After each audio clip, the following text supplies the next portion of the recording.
진 목사님께서 어머니 제를 지내고 그 제문을 쓰시면서 그 내용에 전산첩 구산 중 한데 혼귀하초 앞산도 첩첩하고 뒤산도 중중한데 우리 어머니의 혼은 어디로 가셨습니까? 라고 하는 그런 구절이 있습니다. 오늘 여름철에 이렇게 와서 사방 문을 다 열어놓고 팔공산 한 중간에서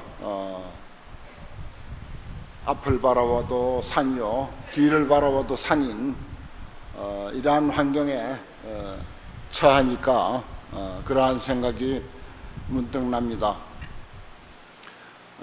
좀 부연해서 설명하자면은 우리는 어제나 오늘이나 내일이나 또 어디로 돌아봐도 우리 인간사는 참으로 복잡다단해서 앞산도 첩첩하고 뒤산도 중중하다고 하는 그 말 그대로 우리 인간사야말로 너무나도 복잡다단해서 인생사가 첩첩산중입니다. 그래서 우리는 정신을 잃고 삽니다. 그래서 불교에서는 백중을 기해서 선망 부모를 천도해드리고 물론 과거에 다 49제를 정성스럽게 잘 지냈습니다마는 또 먼저 가신 부모님의 그 은혜를 생각해서 불교에서 천도하기 좋은 날이라고 하는 백중날을 기해서 또 이렇게 49일 동안 정성스럽게 기도를 드리고 법사를 청해서 법문을 해드려서 눈이 열리고 귀가 열려서 참으로 살아있는 사람이나 돌아가신 사람이나 모두가 다 해탈할 수 있도록 하고자 하는 그런 그 기회를 마련하는 것이 백중 천도법회인 것입니다. 먼저 가신 영가께서 혹시 구천을 떠들고 있지는 않을까, 아니면은 의초 부목지 정령이라고 해서 풀에 의지하고 나무에 의지하고 온갖 바위나 기타 각자 눈에 보이는 대로 인연 닿는 대로 가서 그 영혼들이 떠나지 못하고 의지해서 하는 것은 아닌가. 이러한 염려도 자식된 도리로서 당연히 할 수 있는 것입니다. 해서 천도를 지내드리는 것이 우리 불교의 아주 미덕으로서 그야말로 갈수록 더 이러한 천도법회가 성행하는 것입니다. 아주 좋은 풍속이라고 할 수가 있습니다. 오늘은 어떤 의미에서 생각하면은 우리들 자신, 먼저 가신 부모님들에 대한 영가를 천도하기 이전에 우리들 자신은 또한 제정신을 차리고 제자리에 있을 자리에 있고 제 할 일을 하고 있는가. 만약에 우리가 정신을 잃고 참나에 대한 그 자리를 지키지 못한다면은 이 또한 우리는 살아있다 하더라도 그대로 영가가 아닐까. 풀에 붙고 나무에 의지하고 바위에 의지한 영가 못지않게 우리도 다른 일체 경계, 일체 사물, 그리고 일체 사건에 집착하고 거기에 끄달려 사는 그런 제정신을 잃고 사는 그런 영가가 아닐까. 이렇게 생각할 수가 있겠습니다.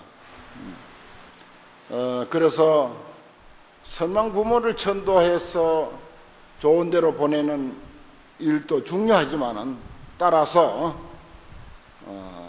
천도해 드리는 우리들 자신의 영가, 우리들 자신의 영가를 또한 천도해야 이것이 어찌 보면은 더 시급하고 우선하는 일이 아닐까 하는 생각을 할 수 있습니다.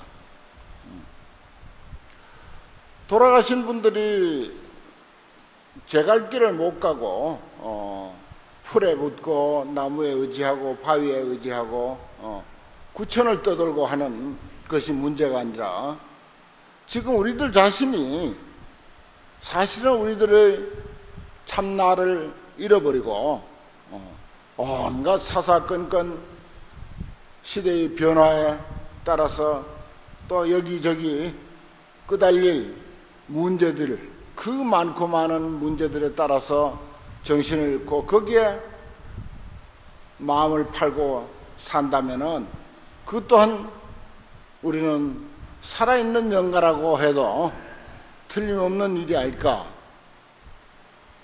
조사 스님들은 이렇게 봅니다.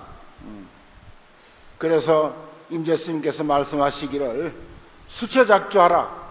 어디 있든지 간에 주인으로서 당당하게 살라. 마을에 있든 절에 와서 기도를 하든 자기 처지가 어떻든 자기 위치가 어디에 있든 간에 그것이 문제가 아니라 어느 곳에 있든지 간에 자기 주인공 참나에 대한 그 위치를 제대로 지키고 거기에 눈을 뜨고 귀를 열고 사는 사람만이 이게 정말 영가가 아닌 참으로 살아있는 사람이다라고 하는 것입니다. 그런 기준에 입각해서 우리가 본다면은 돌아가신 영가뿐만이 영가가 아니라 우리들 자신도 사실은 제정신을 잃고 사는 그런 여기에 끄달리고 저기에 끄달리고 여기에 마음 뺏기고 저기에 마음 뺏기는 그런 영가나 조금도 다를 바 없다는 사실입니다. 사실 어떤 의미에서 보면은 몇십 년 전에 돌아가신 부모님들 이미 인연 따라 가실 때로 다 가셨고 태어날 때로 다 태어났습니다. 여태 계시지 않아요. 하지만은 자식된 도리로서 이런 좋은 날에 또 다시 상기해서 부처님과 아름다운 인연을 맺어 드린다고 하는 이 미덕은 높이 또 살 수가 있습니다.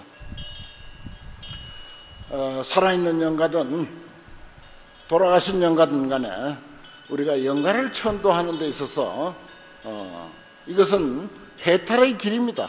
영가를 천도한다고 하는 이 말은 해탈을 시킨다는 뜻이고 진정한 진리의 길에 눈을 뜨게 한다는 뜻이고 모든 끄달림으로부터 벗어난다는 뜻입니다. 그것을 한마디로 우리가 영가를 천도하는 일이다, 이렇게 이제 함축해서 말할 수가 있습니다. 자고로 천도하는 데 있어서 어떤 방법이 있는가? 무수한 방법이 있습니다. 지장보살을 외우고 지장기도를 열심히 하는 것도 천도하는 길이요, 지장기도를 별로 안 하신 분, 관세음보살을 즐겨 부르신 분은 관세음보살을 부르는 것도 역시 천도하는 길이고, 서가모니를 부르는 것도 역시 천도하는 길이고, 영가를 위해서 사경을 한다든지 금강경을 독송한다든지 모두가 다 그 나름대로의 천도의 방법입니다. 그래서 여기 많은 신도님들도 각자 자기 수행 또는 부모를 위한 그런 여러 가지 방법을 강구하고 있습니다. 그런데 제가 그동안 공부하면서 보아온 것으로서, 또 알고 있는 것으로서, 살아있는 영가든 돌아가신 영가든 영가를 천도하는데 가장 요긴한 길, 이를테면 가장 효과가 좋은 특효약이 특수한 방법이 과연 불교 안에서 무엇일까? 저도 영가법문도 많이 하고 천도하는데도 많이 참석하고 하면서 이 일이 보통 일이 아니다. 한국 불교는 어찌 보면은 영가를 천도하는 불교가 아닐까 할 정도로 물론 효성이 지극하고 또 복이 된다니까 하는 경우도 있습니다만은, 아무튼 일면으로 보면은 한국 불교가 이게 무슨 영가 천도하는 불교가 아닐까 하는 그런 생각이 들 정도거든요. 그러므로 해서 이 땅에 같이 호흡하면서 같은 불교 안에서 우리가 살아가고 있는 한 사람으로서 이걸 참 연구를 잘 해봐야 되겠다. 어떻게 하면 과연 살아있는 영가든 내 영가든 돌아가신 영가든 간에 온갖 무주고혼들이 다 한꺼번에 정말 해탈의 길로 직행할 수 있는 가장 뛰어난 길이 무엇일까를 연구를 많이 해봤습니다. 해봤더니 이런 역사가 있어요. 옛날에 효성 지극한 자식이 있었어요. 그 부모님을 천도해드리는 그런 의식을 한번 하는 것이 꼭 자신의 소원이라. 그래서 스님에게 가서 이런저런 이야기를 듣고 방법을 물었더니, 법화경을 사경하면은 가장 그 영가를 천도하는데 제일 효과가 좋다, 이런 말을 들었어요.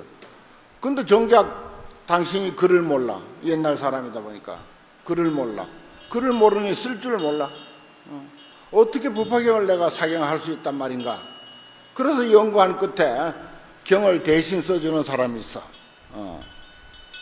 지금 출판사가 있듯이 옛날에는 필사를 대신 해주는 그런 직업이 있었어요. 글씨 잘 쓰고 글 잘 아는 그런 그 사람들이, 선비의 길로 가다가 미끄러진 사람들, 옆길로 미끄러진 선비들이 공부는 했고 글씨도 잘 쓰는데 과거 급제는 못하고 먹고는 살아야 하고 아는 것은 글뿐이고, 그래서 그런 사람들이 필사하면서 먹고 사는 사람들입니다. 그래서 그런 사람들이 있는 것을 알고는 내가 먹과 종이와 모든 사경할 준비를 전부 이제 해가지고 그분에게 가서 논 한 두어마지기 갖다 드리고 사경을 해야 되겠다, 이런 생각을 하고서 그 다음부터는 이제 돈을 모아가지고 어느 날 돈이 어느 정도 모여가지고 시장에 가서 제일 좋은 종이 중에서도 펄프가 많이 든 종이는 안 좋거든요. 딱 많이 쓴 종이, 딱을 가장 많이 쓴 아주 질기고 좋은 종이를 사고, 붓도 제일 좋고 비싼 붓을 딱 사가지고 여러 자리 사가지고 정말 기분 좋게 내일이면 이 종이와 붓과 먹을 가지고 그 선비에게 갖다가 주고 우리 부모를 위해서 사경을 부탁할 것이다. 이렇게 생각을 하고 종이를 한 축을 사가지고 집에 와서 머리맡에다 딱 두고 그날 밤 잤습니다. 잤는데 그날 밤 꿈에 부모님이 나타나가지고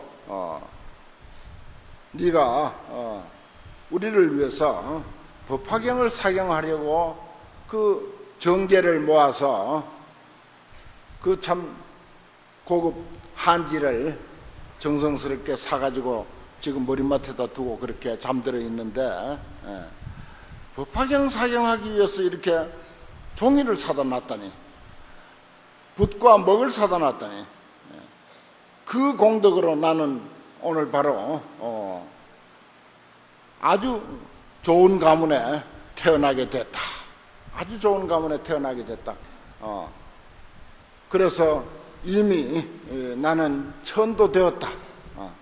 나는 이미 영가로부터 해탈이 되었노라 라고 하는 이런 현몽을 했습니다.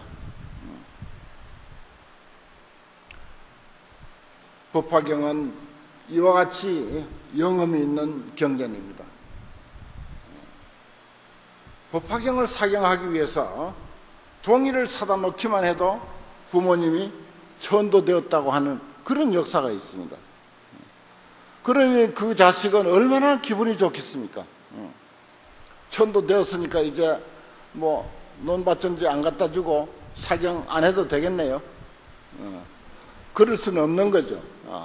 너무 환희롭고 좋아서 정말 논 한 마지기 줄 걸 두 마지기 줘가면서 법화경을 청스럽게 사경을 해달라고 갖다 부탁을 했습니다. 부모님 천도는 이미 됐었어요.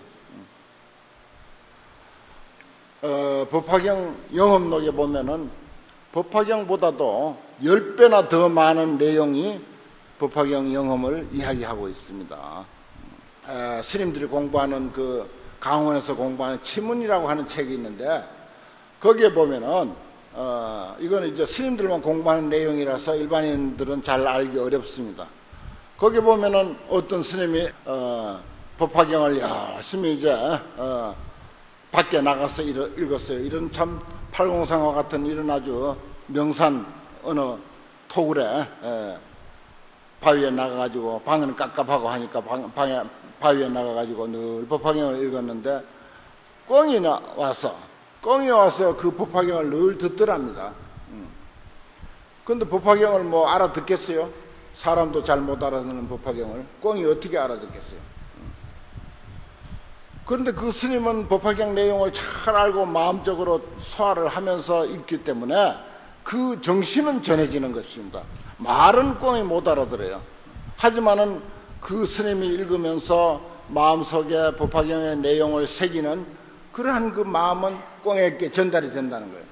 영혼끼리, 영혼과 영혼의 세계에서는 그것이 전달이 돼가지고 그 꿩이 어느 날 명이 다해서 죽어서 아랫집 마을에 태어났습니다. 태어났는데 그 징표로서 말하자면은 꿩의 그 털이 몸에 좀 있었고 또 5살이 돼서 그 스님이 그런 내력을 다 알고는 데리고 이제 절로 올라왔어요. 절로 올라와서 법화경을 주니까 글도 배우지도 아니했는데 그 5살 먹은 아이가 법화경을 그냥 줄줄 읽더라는 것입니다. 왜냐? 꿩의 영혼으로 법화경을 들었지만은 꿩의 영혼으로 법화경을 들었지만 그 법화경을 들은 그 공덕으로 꿩의 몸을 벗고 사람으로 태어났고 또 여러 수십 번 들었으니까 그 맑은 영혼으로 들었기 때문에 설사 말은 못 알아들었다 하더라도 그 스님의 영혼과 꿩의 영혼이 연결이 돼가지고 그게 교감을 해가지고 법화경을 다 외우고 다 알고 있더라는 것이죠. 그래서 법화경을 보자마자 다 읽을 줄 알더라고 하는 그런 기록이 치문이라고 하는 책에 또 있습니다. 이와 같이 우리 불교에는 부처님께서 설하신 많고 많은 경전이 있습니다. 팔만대장경이라고 하는 그런 경전이 있습니다. 이제 처음 조각한 초조대장경이 지금 1000년이 돼서 올 가을에 대장경 천년축제를 아주 가야산에서 크게 펼칠 그런 준비를 하고 있습니다. 그것은 세계문화유산으로 등재되어 있어서 세상에서는 정말 훌륭한 그런 문화재다, 보물이다, 국보다 이렇게 하고 있습니다만은 그것은 사실은 내용물을 담는 그릇입니다. 밥을 담는 밥그릇이지 밥은 아니에요. 세상 사람들은 밥을 보고 말하지 않고 밥그릇을 보고 이야기합니다. 그런데 정작 중요한 것은 그 그릇에 담겨있는 내용물입니다. 그 내용물 속에는 정말 부처님의 어마어마한 진리의 말씀이 담겨 있다고 하는 사실입니다. 그런데 그 많고 많은 가르침 중에서 부처님께서 법화경을 설하시면서 스스로 말씀하시기를 법화경은 모든 경 중의 왕이다, 이런 말씀을 하셨어요. 모든 경 중의 왕이다. 그리고 법화경은 부처님 교설의 완성작이다. 부처님께서 팔만대장경을 설하셨지만은 법화경 이외의 경전은 미완성이 많습니다. 왜냐? 근기를 맞춰서 설하다 보니까 초등학생 근기에는 초등학생에게 맞게 설하고 중등학생에게는 중등학생 근기에 맞게 설할 수밖에 없는 것이 부처님의 마음입니다. 그런데 법화경만은 그런 모든 수준과 근기를 감안하시지 않고 부처님께서 10번에 드시면서 마지막으로 최후로 내가 가슴에 품고 있던 내가 깨달은 정말 나의 수준에 맞는 내용을 다 털어놓고 내가 눈 감을 수밖에 없다. 그래서 부처님께서 유언삼아 설하신 경전이 법화경입니다. 그래서 법화경은 경중의 왕인 것입니다. 그래서 부처님 교설 중에 완성작이라고 하는 것입니다. 대성불교가 발전하고 발전해서 법화경에 와서 더 이상 나아갈 데가 없습니다. 법화경에 와서 팔만대장경의 종지부를 찍은 것입니다. 그래서 이 법화경은 다른 경전도 우리가 아미타경이라든지 금강경이라든지 지장경이라든지 영가를 위해서 많은 경전을 독송하고 사경도 하고 그렇게 합니다만은 법화경하고는 역사적으로 또 그동안 있어왔던 그런 사건을 통해서 보더라도 결코 같이 이야기할 수 없는 그런 경전이라고 하는 사실입니다.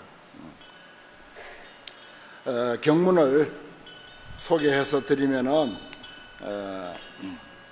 법화경 야광보살 본사품이라고 하는 품이 있습니다. 법화경의 공덕을 찬탄하다, 이런 내용으로 되어 있는데 읽어드리면은 만일 어떤 사람이 삼천대천세계에 칠보를 가득히 채워서 부처님과 대보살과 벽지불과 아라한들에게 공양하더라도 그 사람의 공덕은 이 법화경을 수지하되 한 사국에만을 받아지는 것만 갖지 못하리라.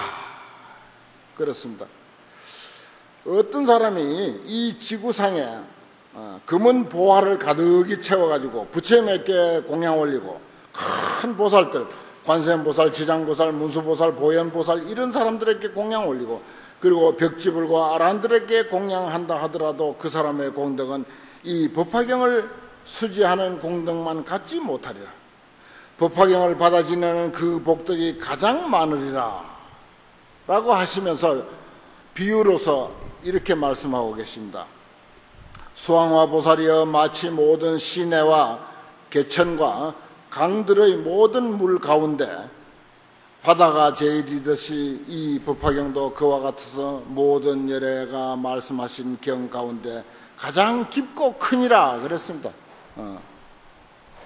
여기 뭐 낙동강이 아무리 못하다 해도 한강이 어떻다 하더라도 저 섬진강 무슨 온갖 강들이 어떻다 손치더라도 바다하고 비교가 안 되죠. 한국의 강이야 뭐 강이라 할 거나 있습니까? 저기 뭐 나일강이나 중국의 장강이나 미시시피 강이나 큰 강을 우리가 일컫더라도 바다에다 대면 이게 게임이 안 되는 거예요. 바다하고는 도대체 비교가 안 돼. 법화경을 그렇게 이야기하고 있습니다. 설사 저기 뭐 인도의 겐지스강이나 중국의 그 양자강, 장강 얼마나 거대한 강입니까? 미국의 미시시피강 얼마나 큰 강입니까? 하지만은 그게 어디로 갑니까? 전부 바다로 가는 거예요. 그런데 바다에 가면은 아무 눈에도 보이지 아니할 작은 실개천에 불과해. 아주 실개천에 불과한 그런 강이라고요. 그런데 우리나라 이까지 지금 낙동강, 뭐 한강 그걸 어떻게 언급할 수가 있습니까? 그런데 부처님의 가르침 중에는 근기 따라서 설하시다 보니까 이와 같이 차등이 많습니다. 차별이 많아요. 왜냐? 초등학생 때는 초등학생 수준에 맞는 것을 이야기할 수밖에 없기 때문에 그렇습니다. 그런데 솔직하게 말하면 그런 경전을 부모의 천도를 위해서 아니면 내 자신의 천도를 위해서 내 자신의 해탈을 위해서 우리가 공부를 하고 사경을 하고 독경을 한다 하면은 그 효과가 얼마나 되겠어요? 물론 효과가 없는 것은 아니지만은 부처님이 스스로 비교해서 설명하시기를 바다와 강과 차이점처럼 그와 같다라고 하셨습니다. 또 토산, 흑산, 소체리산, 대체리산, 온갖 보배산 등 모든 산 가운데는 수미산이 제일이듯이 이 법화경도 그와 같아서 모든 경전 가운데서 가장 으뜸이니라라고 이렇게 말씀하셨어요. 팔공산 큽니다. 크지만은 수미산하고는 비교가 안 되죠. 그와 같다는 거예요. 또 별 가운데는 달이 가장 제일이듯이 이 법화경도 그와 같아서 천만 모든 경전 가운데 가장 밝게 비추는다. 달이 우리에게는 제일 가까이 있습니다. 제일 크게 보입니다. 멀리 있는 별들 물론 지금은 천체망원경이 발달해서 달보다가 수백 배, 수천 배, 수만 배 크다고 하는 사실을 알아요. 하지만 우리 눈을 기준으로 해서 보면 달보다 큰 게 없습니다. 달보다 큰 게 없어요. 달이 떠버리면 그 많고 많은 별들은 다 숨어버립니다. 빛을 잃고 말아요. 달 하나 밝게 뜨면 오늘 17일이 돼서 오늘 밤도 아마 달이 밝을 것입니다. 달이 밝을 때는 그 어떤 별도 다 숨어버리고 빛을 발하지 못합니다. 모두 멀리 있고 그와 같이 이 법화경의 가르침은 달과 다른 별과의 그 차이처럼 그렇게 다르다는 거예요.